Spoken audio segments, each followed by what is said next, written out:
But some news could be witnessed in the streets of New York, in the cold, dank twilight of autumn evenings. A crowd gathered in front of a hardware store where the owner had thrown the doors open, inviting people to help themselves to the last of his meager stock, while he laughed in shrieking sobs and went smashing his plate-glass windows. A crowd gathered at the door of a run-down apartment house, where a police ambulance stood waiting while the bodies of a man, his wife, and their 3 children were being removed from a gas-filled room. The man had been a small manufacturer of steel castings. If they see Hank Reardon's value now, she thought, why didn't they see it sooner? Why hadn't they averted their own doom and spared him his years of thankless torture? She found no answer. In the silence of sleepless nights, she thought that Hank Reardon and she had now changed places. He was in Atlantis, and she was locked out by a screen of light. He was perhaps calling to her as she had called to his struggling airplane, but no signal could reach her through that screen. Yet the screen split open for one brief break, for the length of a letter she received a week after he vanished. The envelope bore no return address, only the postmark of some hamlet in Colorado. The letter contained 2 sentences. I have met him. I don't blame you. H.R. She sat still for a long time, looking at the letter, as if unable to move or to feel. She felt nothing, she thought, then noticed that her shoulders were trembling in a faint, continuous shudder, then grasped that the tearing violence within her was made of an exultant tribute of gratitude and of despair, her tribute to the victory that the meeting of those 2 men implied, the final victory of both, her gratitude that those in Atlantis still regarded her as one of them, and had granted her the exception of receiving a message, the despair of the knowledge that her blankness was a struggle not to hear the questions she was now hearing. Had Galt abandoned her? Had he gone to the valley to meet his greatest conquest? Would he come back? Had he given her up? The unendurable was not that these questions had no answer, but that the answer was so simply, so easily within her reach, and that she had no right to take a step to reach it.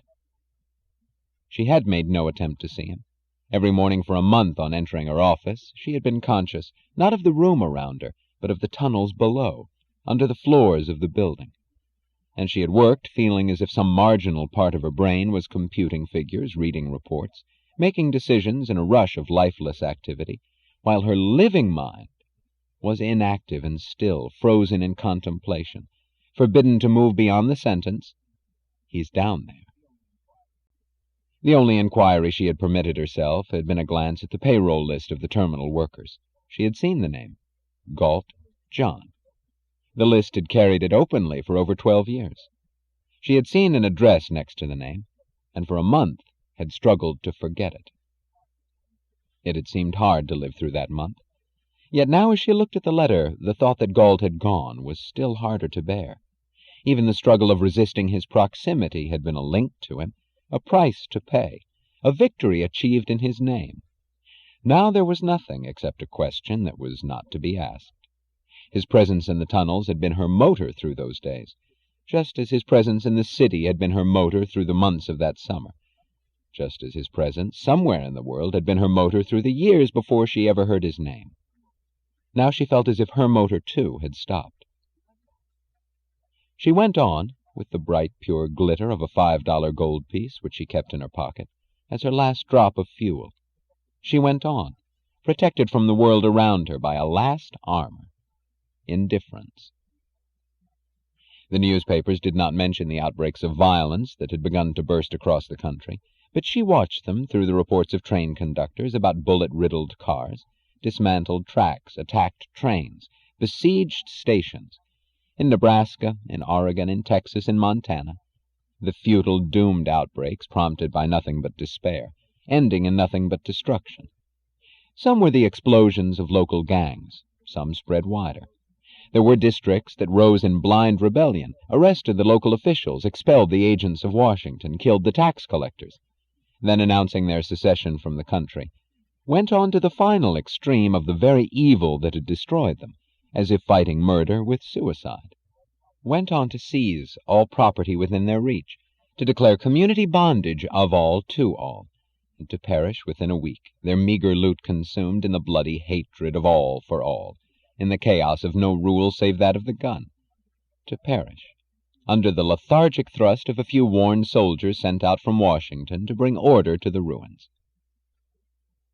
The newspapers did not mention it.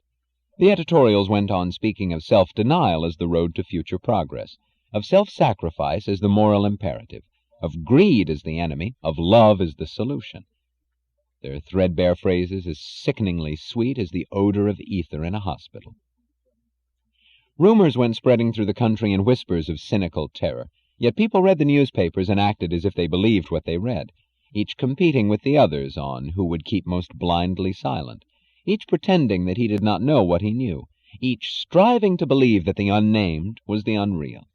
It was as if a volcano were cracking open, yet the people at the foot of the mountain ignored the sudden fissures, the black fumes, the boiling trickles, and went on believing that their only danger was to acknowledge the reality of these signs. Listen to Mr. Thompson's report on the world crisis, November 22nd. It was the first acknowledgment of the unacknowledged. The announcements began to appear a week in advance and went ringing across the country. Mr. Thompson will give the people a report on the world crisis. Listen to Mr. Thompson on every radio station and television channel at 8 p.m. on November 22nd. First, the front pages of the newspapers and the shouts of the radio voices had explained it. To counteract the fears and rumors spread by the enemies of the people, Mr. Thompson will address the country on November 22nd, and will give us a full report on the state of the world in this solemn moment of global crisis. Mr. Thompson will put an end to those sinister forces whose purpose is to keep us in terror and despair. He will bring light into the darkness of the world, and will show us the way out of our tragic problems. A stern way, as befits the gravity of this hour, but a way of glory as granted by the rebirth of light. Mr. Thompson's address will be carried by every radio station in this country, and in all countries throughout the world, wherever radio waves may still be heard. Then the chorus broke loose, and went growing day by day. Listen to Mr. Thompson on November 22nd, said daily headlines. Don't forget Mr. Thompson on November 22nd, cried radio stations at the end of every program. Mr. Thompson will tell you the truth, said placards in subways and buses. Then posters on the walls of buildings, then billboards on deserted highways. Don't despair, listen to Mr. Thompson, said pennants on government cars. Don't give up, listen to Mr. Thompson, said banners in offices and shops. Have faith, listen to Mr. Thompson, said voices in churches. Mr. Thompson will give you the answer, wrote Army airplanes across the sky, the letters dissolving in space, and only the last two words remaining by the time the sentence was completed. Public loudspeakers were built in the squares of New York for the day of the speech, and came to rasping life once an hour, in time with the ringing of distant clocks, to send over the worn rattle of the traffic, over the heads of the shabby crowds, the sonorous mechanical cry of an alarm-toned voice. Listen to Mr. Thompson's report on the world crisis, November 22nd. A cry rolling through the frosted air, and vanishing among the foggy rooftops, under the blank page of a calendar that bore no date. On the afternoon of November 22nd, James Taggart told Dagny that Mr. Thompson wished to meet her for a conference before the broadcast. In Washington? She asked incredulously, glancing at her watch. Well, I must say that you haven't been reading the newspapers or keeping track of important events. Don't you know that Mr. Thompson is to broadcast from New York? He has come here to confer with the leaders of industry as well as of labor, science, the professions, and the best of the country's leadership in general. He has requested that I bring you to the conference.